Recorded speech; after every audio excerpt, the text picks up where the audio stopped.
Tour de France tout à l'heure sur les Champs-Élysées à Paris et le sacre d'un jeune Colombien de 22 ans, Egan Bernal. C'est le fait du jour du 64 minutes.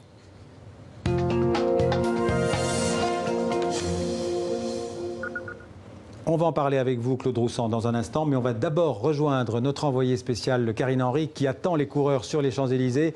Alors Karine, où en sont les rescapés du Tour ? Bien écoutez, le dernier départ a été donné il y a quelques minutes. 128 derniers kilomètres entre Rambouillet et Paris. Les 155, ils étaient 176 début juillet. Ils sont 155 coureurs désormais à se retrouver bientôt ici sur les Champs-Élysées, la plus belle avenue du monde. Ils vont y faire 8 boucles.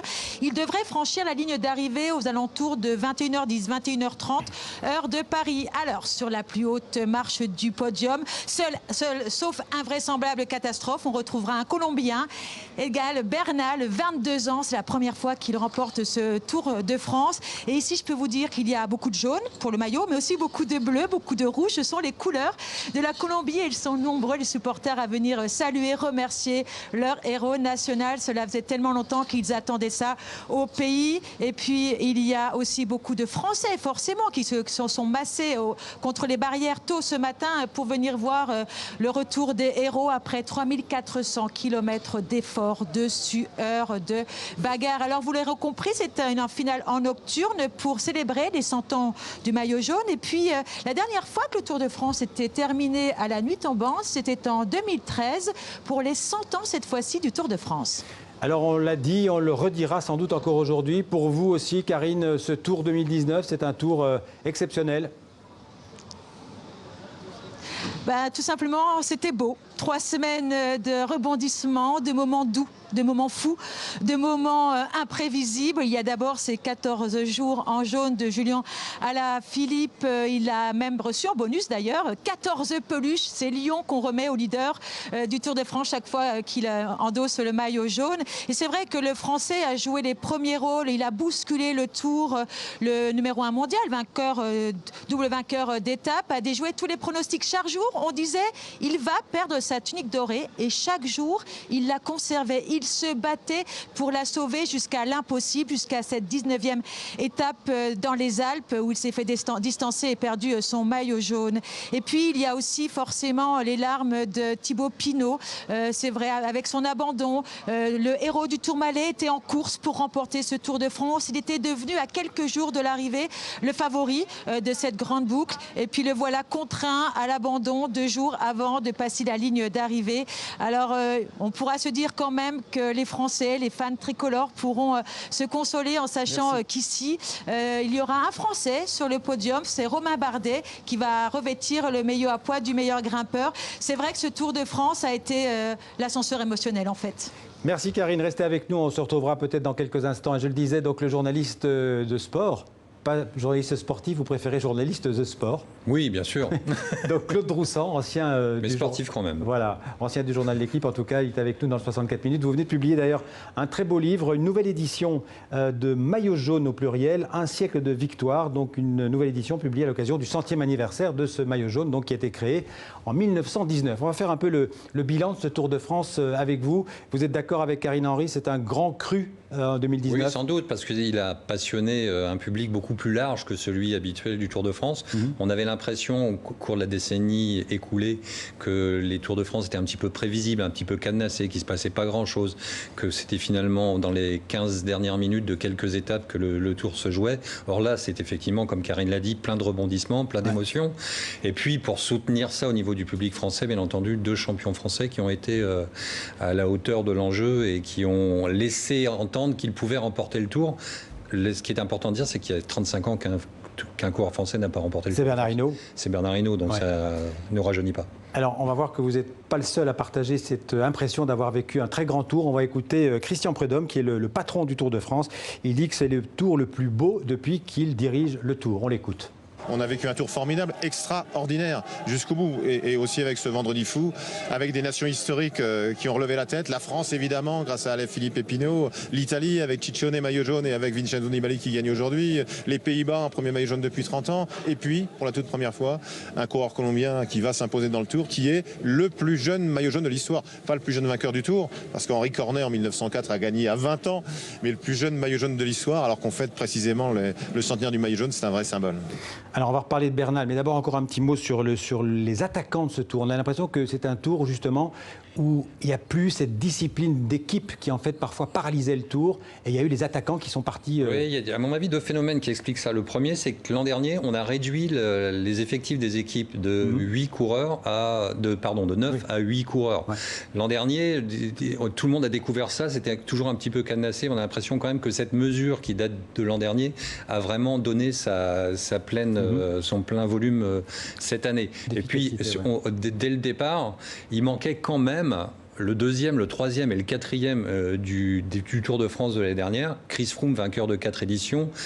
Tom Dumoulin et Primoz Roglic qui étaient ses héritiers naturels, enfin les coureurs les plus forts près de lui, et ça a ouvert le jeu à des nouveaux prétendants, et ça a entrouvert une porte dans laquelle Julien Alaphilippe a mis un grand coup de pied, et puis Thibaut Pinot s'est engouffré derrière lui, et tout ça a donné un tour complètement fou. Voilà. Vous venez de parler de Julien Alaphilippe, je vous propose de l'écouter. Donc il est déçu, mais il se dit que peut-être qu'il gagnera un jour. On écoute Julien Alaphilippe. J'étais deuxième au général avant le départ ce matin. Allez, si j'avais fini deuxième encore, ou si je faisais 50e, c'est la même chose pour moi. Mais finalement, je me suis battu parce que je voulais pas avoir de regrets. Si je regarde ce que j'ai fait pendant 3 semaines là, sur le tour, si on m'avait dit ça avant que je prenne le départ, j'aurais jamais cru. Donc côté français, on peut dire qu'il y a quand même de la déception, mais il y a aussi de l'espoir pour l'avenir. Je vais beaucoup vous tempérer et surtout vous calmer à ce sujet. Egan Bernal a 22 ans, c'est le joyau annoncé. Ça fait 2-3 ans qu'on sait que ce jeune coureur va être le phénomène des années 2020. C'est pas une surprise pour vous, Bernal? Non, c'est pas une surprise. C'était le vrai favori du Tour de France pour les spécialistes. Geraint Thomas, qui était le vainqueur sortant, qui était dans la même équipe que lui, n'a pas donné depuis le Tour de France de l'an dernier les garanties de pouvoir renouveler son bail. Et avec, encore une fois, le forfait de Chris Froome, notamment le chef de file de cette équipe. Bernal, il n'a pas gagné quand même de manière éclatante. Il a quand même. Il n'a pas gagné de manière éclatante, mais parce qu'il arrive, il a 22 ans. Il était un simple équipier de Chris Froome et Geraint Thomas l'an dernier. Il avait été en dedans, en fait. Il n'avait pas donné exactement sa pleine mesure. Là, il donne pour la première fois sa pleine mesure. Et il a été là où on l'attendait, c'est-à-dire en très haute altitude, là où se joue tout le temps le Tour de France. Il y avait très peu de contre-la-montre individuels. Il n'y en a eu qu'un, je crois, cette fois-ci. Oui, c'était un parcours. Parfois, ça change la donne. Ça change complètement la donne. C'était un parcours qui avantageait considérablement Julien Alaphilippe, Thibaut Pinot et Romain Bardet, qui n'a pas été au rendez-vous, hélas, pour des raisons. Et Julien Alaphilippe est un très bon coureur de contre-la-montre court, mais s'il y avait eu un contre-la-montre de 50 km, il aurait peut-être pu faire la différence. Non, justement, il aurait été désavantagé parce que le parcours du contre-la-montre correspondait à ses caractéristiques. D'accord. Donc, justement, pour vous, Alaphilippe et même Thibaut Pinot, ils ne vont pas gagner le Tour de France? Ils le gagneront peut-être, mais à condition de retrouver l'extraordinaire forme et ils étaient ils avaient peut-être c'était les 3 semaines de leur vie. Est-ce qu'ils pourront renouveler ça? C'est pas certain. Et puis, c'est quoi le secret de Bernal pour parler de lui, pour gagner à 22 ans? C'est quand même assez incroyable. Le secret de Bernal, c'est tout ce qu'a fait la Colombie depuis 35 ans. Il faut oublier l'image un petit peu caricaturale qu'on avait des premiers coureurs colombiens que Bernardino matait en les torturant dans la plaine. Et puis, quand ils arrivaient en montagne, leur terrain, ils n'avaient plus les jambes pour aller faire la différence. C'est oublier tout ça, parce que depuis... C'est plus que des grimpeurs. La Colombie a beaucoup travaillé. Je veux dire, à l'âge de 12 ans, on spécialise les coureurs sur le contre-la-montre. On leur donne des vélos spéciaux de contre-la-montre à 12-13 ans, les Colombiens, ce qu'on ne fait pas en France. C'est grande. Il y a une sorte d'école du cyclisme. Il y a une école, ils ont beaucoup travaillé et ils sortent Bernal comme à Quintana avant lui, qui aurait pu également gagner le Tour de France. Et il y a sans doute d'autres Bernal à venir. Est-ce que Karine Henry est toujours avec nous? Karine, vous l'avez croisé, Bernal? Oui, je suis toujours là, Xavier. C'est un bonhomme étonnant quand même. Écoutez, il est très discret, il est charmant, mais c'est vrai que c'est un garçon très discret. Et c'est peut-être ça aussi le succès de sa réussite, c'est qu'il a pris ce tour très calmement. Il ne s'est pas du tout affolé quand il a vu les Alaphilippe et Pinot s'enflammer et puis remporter des succès les uns après les autres. Il a laissé faire, bon bien sûr avec son équipe, hein, Ineos n'y est pas pour rien quand même, hein, ils l'ont bien suivi, ils ont su bien gérer derrière, ça c'est sûr. Et puis peut-être que c'est l'originalité aussi, le secret de Bernal. Vous savez qu'il lui, il a commencé par le VTT à 8 ans. Alors il a vécu dans une ville qui était à 2700 mètres d'altitude, donc c'est pas non plus les 3500 mètres qu'on peut imaginer en Colombie, mais c'est vrai qu'il a arrêté le VTT à l'âge de 18 ans, donc il y a 4 ans seulement, pour passer à la route, et parce qu'il avait été repéré. Et lui, l'année dernière, il a fait, c'est son deuxième Tour de France ici, l'année dernière, il a fait 15e quand même, hein. Donc c'était assez prometteur, et c'est vrai que ça devait être qu'un équipier de luxe pour Froome, mais Froome, voilà, a chuté, a abandonné, il est devenu leader de rechange, et ça lui a bien réussi. Je vous propose à tous les deux de revoir la joie et l'émotion d'Egan Bernal au moment où il comprend en fait que ça passait vendredi, que c'est lui qui va gagner le Tour de France. On regarde. C'est quelque chose d'incroyable. Demain, il y a encore une étape très dure. Nous ne sommes pas encore à Paris. Mais quand on m'a donné ce maillot et le lion, j'ai vraiment eu envie de pleurer. J'avais envie de pleurer. Je ne sais pas comment me dire. Demain, je vais essayer de faire vraiment de mon mieux. Mais j'arrive pas encore à y croire. On va voir aussi des images de la joie des Colombiens, parce qu'on s'imagine c'est la fête nationale en Colombie. Hein. Ça doit être extraordinaire. J'aimerais beaucoup être à Bogota ce soir.